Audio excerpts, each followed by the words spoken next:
Hello there. Welcome to episode 5 of Crystal Tips, brought to you by New Crystal Hospital. Crystal Tips, the #1 place for relevant health information. Don't forget to hit the like and follow button on all our social media platforms to get updated on the recent information of your health. In episode 4, we spoke about tuberculosis, and I hope you learned something from it. Today, let's talk about typhoid fever. Typhoid fever is a life-threatening infection caused by the bacteria Salmonella typhi. Now, it is spread through the ingestion of contaminated food and water. Once you ingest the bacteria into your system, they multiply and then they proceed into your bloodstream. People pick the bacteria from places where outbreaks are common. Mostly, the bacteria passes out of the body through the urine and stool of people who are carrying the infection. Without careful hand washing with soap and under running water after using the washroom, one can actually pass on the infection from the hands to objects and to other people. Have you heard of typhoid carriers? So typhoid carriers are people who actually do not show signs of the infection, but have a high infection rate if they should be checked. After an antibiotic treatment, a small number of people would recover from the infection, but then there will still be some of the typhoid traits in their blood.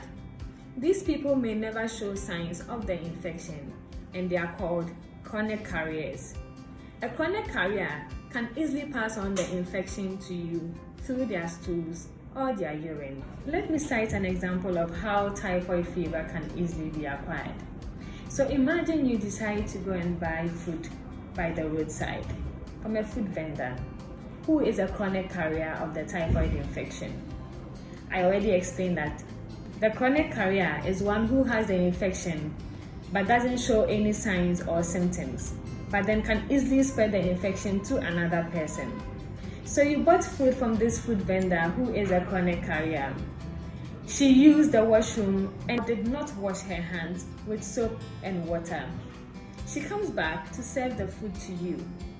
Once she's serving the food to you with the contaminated hands, it means automatically, once you ingest the food, you have also ingested the Salmonella typhi into your system. And then the process of typhoid fever begins. So how do you know that you have typhoid fever, also known as enteric fever? You may be experiencing some frontal headaches. You may also experience fever and chills, abdominal pain. You may be having some diarrhea and vomiting. These signs are evident that you may be experiencing typhoid fever. And so, I recommend to you New Crystal Hospital, where if you should visit, you have all the labs and checks to know whether you have typhoid fever or not, and the appropriate treatment given to you. With New Crystal Hospital, we provide you holistic health care to make sure that you and your family are all disease-free. Now let's talk about how we can prevent typhoid fever.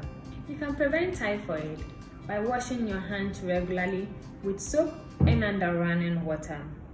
Also make sure to always wash your fruits and vegetables thoroughly before consuming them. If you are sick or you know you have been diagnosed with typhoid, please avoid cooking for the other family members. Don't forget to hit the like and follow button of New Crystal Group on all our social media platforms.